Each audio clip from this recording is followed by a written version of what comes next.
before our distinguished colleague from Sorsogon avail of the privilege hour, we'd like to just recognize in the gallery today our distinguished Vice President Sara Duterte, Mr. President. Yes, we'd like to welcome the Vice President Sara Duterte to the Senate. Maraming salamat, Mr. President, and thank you for that clarification and, of course, that manifestation.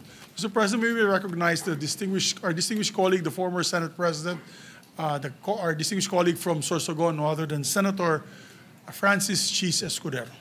Yes, the gentleman from Sorsogon, Senator Francis Escudero, is recognized.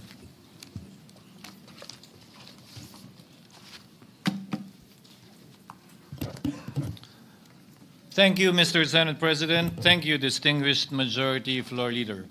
I rise to make a brief manifestation in response to the events of recent days. Ginoong Pangulo, meron po tayong kasabihan sa wikang Pilipino. Kapag nagturo ka ng daliri sa iba, may tatlong daliri na nakaturo palagi pabalik sa iyo. Sa mga nakaraang linggo, malinaw na nililihis ang galit ng taong bayan tungkol sa mga ghost at substandard flood control projects mula sa mga totoong may kasalanan patungo sa Senado at sa ilang mga miyembro nito. Tila pilit na ginagawang panakipbutas, ika nga at fall guy, at diversyon ang mga senador palayo sa Kamara at sa mga tunay na may sala. Klarong-klaro po ang script nito. Ipitin ang tatlong dating DPWH officials, pakantahin sa kanila, mema banggit lang na senador, habang pinagtatakpan ang mga congressman na tunay nakasabwat nila sa mga lugar na ginagalawan nila. Simple ang patunay dito. Kapanipaniwala ba na wala silang kinausap na kahit isang congressman nakaupo na totoong may hawak ng mga distrito sa lugar na ginalawan nila sa hinaba-haba ng testimonya nila dito o sa Kamara? Banggit sila ng banggit, name drop sila ng name drop ng pangalan ng senador. Maski na klaro naman kung inyong papakinggan na wala silang masabing direktang nakausap o binigyan ng anuman. Lahat ito para lamang ipako ang mga senador sa media at sa publiko at ilayo ang atensyon sa Kamara at mga congressman. Bakit nga ba? Dahil tila mas malaking isda, ika nga, mas mataas, mas kilala ang mga senador kumpara sa congressman? Umaasa sila na maiibsan ang galit ng tao sa kanilang mga anomalya ukol sa flood control at tuluyan na silang makakatakas mula sa anumang pananagutan. Isang tao lamang, Ginoong Pangulo, ang nasa likod ng script at sarswelang ito. Siya ang dahilan ng kaguluhan, pagkakaaway-away, pagkakawatak-watak na ngayon yumayanig sa ating bayan, maprotektahan lamang ang sarili niya. Ang pangalan niya ay matagal nang bulong-bulungan sa bawat sulok ng bansa, pero ngayon, unti-unti nang sinisigaw ng taong bayan.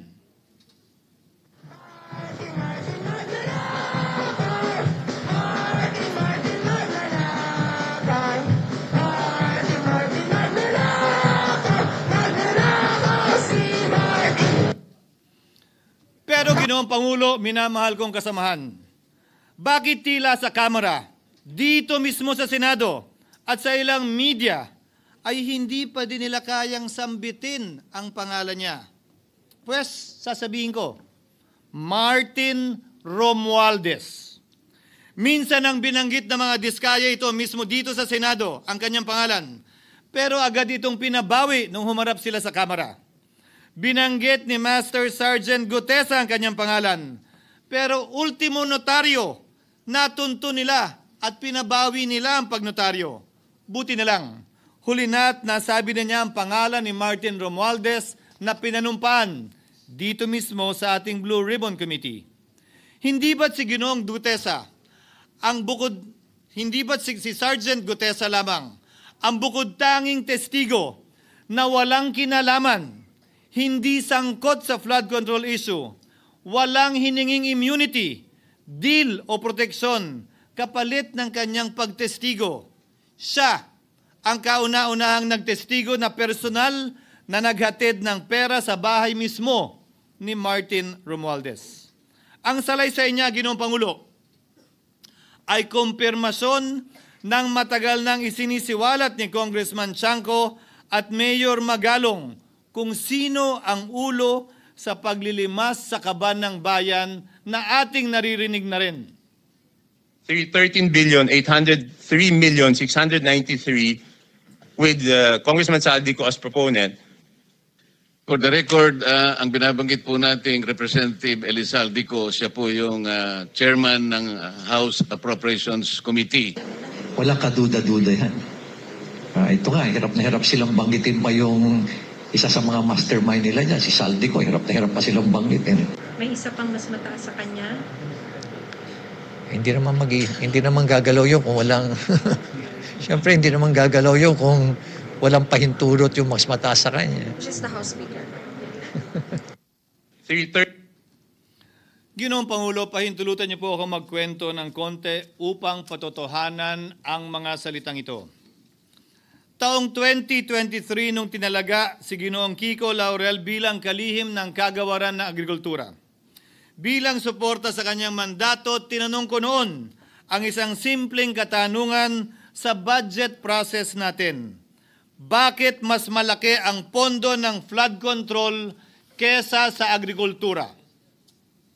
Why is it that the budget for flood control is bigger than the budget of the Department of Agriculture or the agriculture sector as a whole? The fifth biggest allocation, not even a department, is flood control. And allocating a measly 31 billion for irrigation, for rice. Why? Pagkatapos po noon, tinulungan ko siyang bawasan ang flood control budget at idagdag sa 2024 budget ng Department of Agriculture. Aniya, tumawag daw sa kanya si Congressman Zaldico dahil pinapatanong daw ni Speaker Romualdez, bakit binawasan ang pondo ng flood control? Ngunit wala nang nagawa si Congressman ko dahil sinabi niyang pasayan ng Pangulo. Nung termino ko rin po bilang Pangulo ng Senado, maraming beses po akong tinanong ni Pangulong Bongbong Marcos tungkol sa panukalang budget para sa 2025. Sinabi ko po sa kanya ang buo at tapat na katotohanan para malaman po niya ang tunay na larawan at sitwasyon ng pambansang budget para sa taong yon. Ito marahil, Ginoong Pangulo, minamahal kong kasamahan, ang isa sa mga dahilan kung bakit pinag-utos ng Pangulo ang pag-veto at pag-for late release o FLR at pag-hold ng malaking bahagi ng budget nila.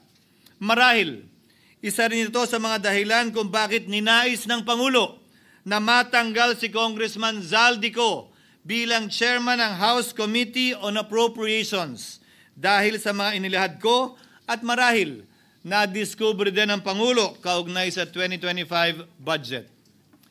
Hindi malayo, Ginoong Pangulo, na naganap din ang mga ito noong 2023, 2024 at mga nauna pang budget kung saan napakaraming ghost at substandard projects ayon kay Secretary Vince Dizon at ayon mismo sa talumpati ng ating kasamahan na si Senator Ping Lacson. Ngunit marahil ay walang naglakas loob na sabihin ang katotohanan kay Pangulong Marcos o magsumbong sa kanya kaugnay sa ilang mga bagay na ito bago ako.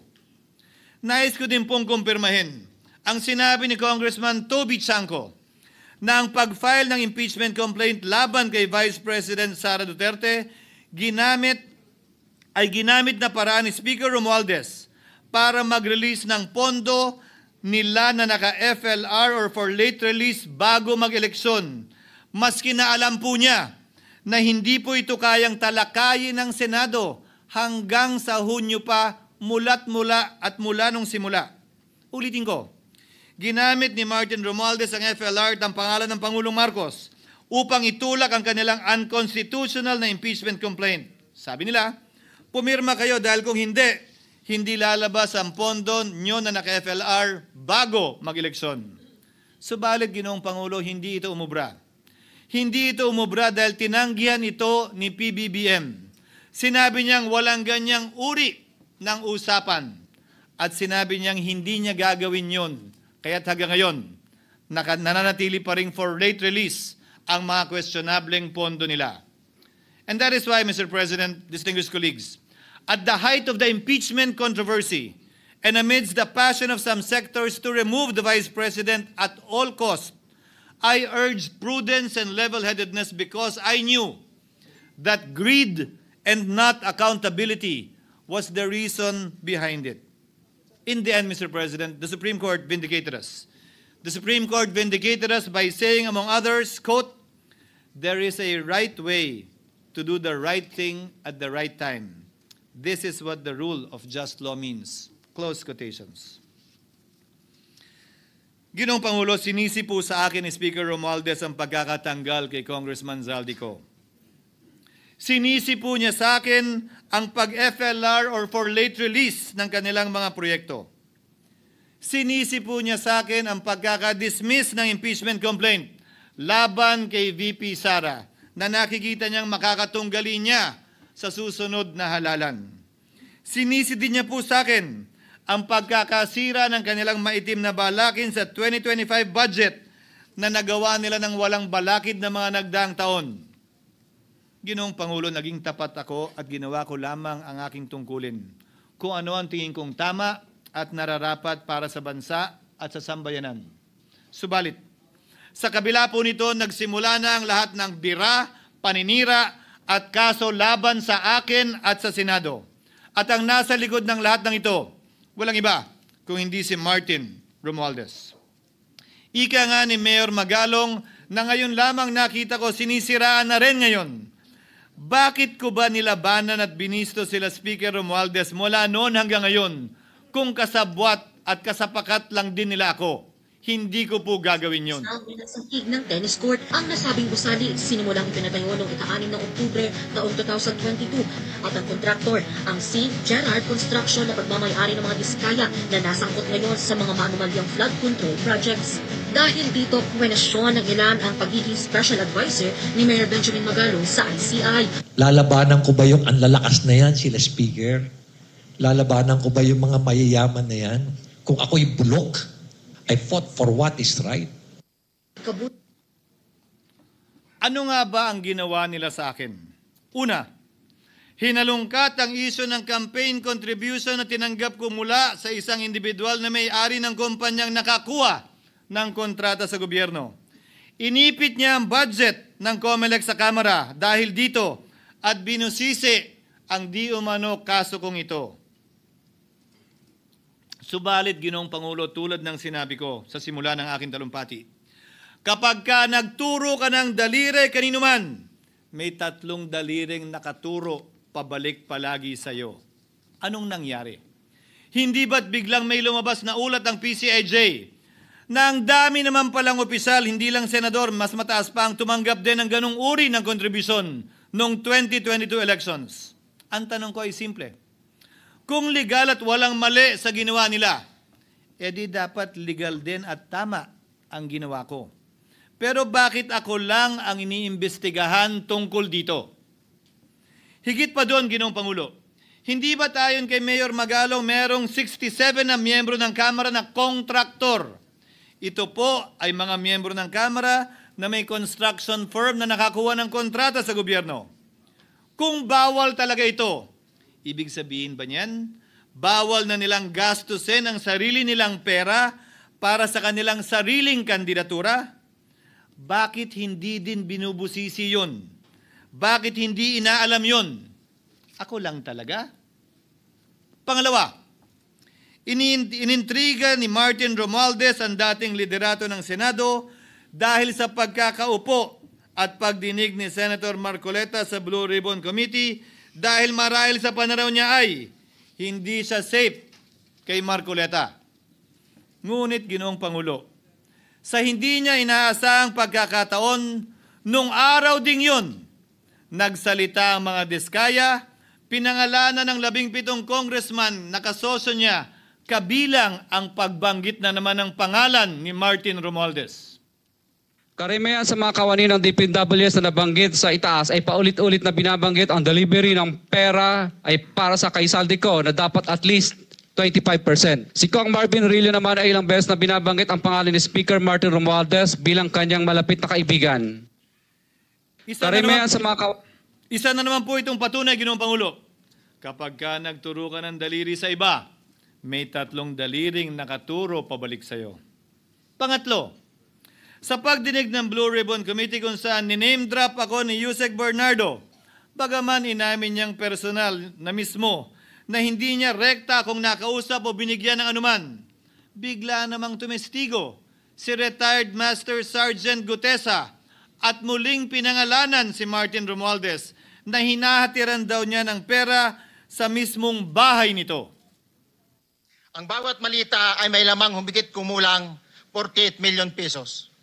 Kalimitang dinadala sa bahay ni Congressman Saldico, ibababa lamang namin ay 35 malita para i-deliver sa bahay ni House Speaker Martin Romualdez. Gamit ang script niya sa pagturo sa akin, ayan na naman. May 3 daliring nakaturo palagi pabalik sa kanya tuwing ginagawa niya yan. Ulitin ko po for the record, Ginoong Pangulo, ang sinabi ni retired Master Sergeant Gutesa. 35 maleta ng pera na naglalaman na mahigit kumulang 48 milyong piso bawat isa o kulang-kulang 1.7 billion pesos sa isang delivery. Ay di umano hinatid niya sa iba't ibang bahay, sa iba't ibang pagkakataon ni Martin Romualdez. Subalit, sa kabila ng lahat ng ito, hindi ba nakapagtataka? Bakit hindi sinasama si Martin Romualdez sa anumang investigasyon? DOJ man, NBI man, AMLAC man. No ako po ay pinuntahan, no ako po ay dumalo sa imbitasyon ng ICI bilang resource person, binanggit ko at tinanong ko din ito sa kanila. Ganito ba katindi ang kapangyarihang hawak ni Martin Romualdez? Na bagaman hindi siya speaker, tila the name that cannot be mentioned pa din siya at nagagawa pa din niya ang nais niya kaugnay sa isang mapamiling hustisya o selective justice. Halimbawa, bakit ang daming kondisyon bago ipasok ang mga diskaya na nagpangalan sa maraming congressman sa witness protection? Pero pag si Alcantara, Hernandez at Bernardo, walang ganong kaparehong kondisyon. Bakit hiniling agad ang freeze order di umano para sa asset ng mga name drop na senador? Pero maliban kay Congressman Zaldico na mukhang nilalaglag na nila, ni isang congressman walang request para sa freeze order. Pagdating naman kay Martin Romualdez na dineliveran ng bilyong piso sa bahay mismo niya, ang sabi ay, quote, "We will work on it lang." Bakit interesado ang lahat sa 6 na senador na idadawit di umano ni Bryce Hernandez na handang-handa tayong alamin sana kung sino-sino sila para mapagpiestahan natin sila? Pero nung sinabi ni Bryce na hindi pala senador, kung hindi kongresista lamang ang papangalanan niya, aba, biglang naglaho ng parang bula ang atensyon. Parang wala na nagtanong.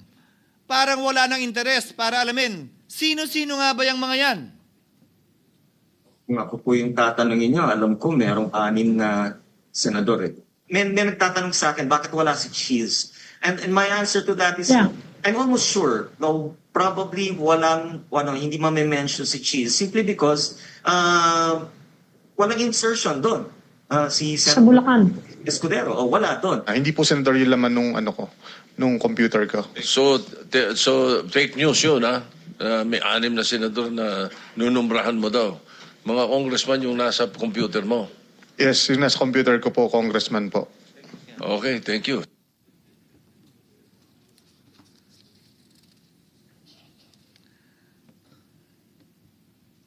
Nagkataon lang ba, Ginoong Pangulo, na ang mga nakaupong senador na dinidiinan sa ngayon ay ang dating Pangulo, dating pro tem, dating punong mayoriya ng Senado, na lahat nagkataon din lang ba na bumoto kontra sa depektibong impeachment ni Vice President Duterte o talagang tinumbok lang kami?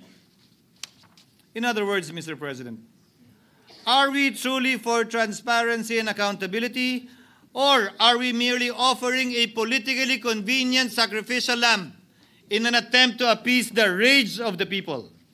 What is painful, Mr. President, is that along the way, reputations have been disparaged and tarnished. Innocent persons have been implicated, and the Senate is slowly but surely being destroyed. Nagkataon lang po ba na ang lahat ng ito o ito'y sumusunod sa isang script, direksyon at basbas ni Martin Romualdez? Sa kanyang script na naglalayong ilihis ang galit ng bayan mula sa kanya at sa mga kasabwat niya at ituro ito sa Senado at mga senador. Ginoong Pangulo, ang script at sarswelang ito ay di uubra dahil napakalayo po nito sa katotohanan. Napakasama sa panlasa at tinitiyak ko sa inyo, hindi po ito matatanggap at lulunukin ng sambayanang Pilipino. I've been in public service for 27 years. I've never been accused nor charged with corruption. This is the sterling record which they are trying to tear down, and I tell you, they will not succeed. I will defend myself, Mr. President, against these malicious and false allegations. In fact, I have already filed and will be filing necessary and appropriate charges against my accusers and prove them wrong. And with the help of the Almighty, I will be vindicated and declared innocent, I am sure.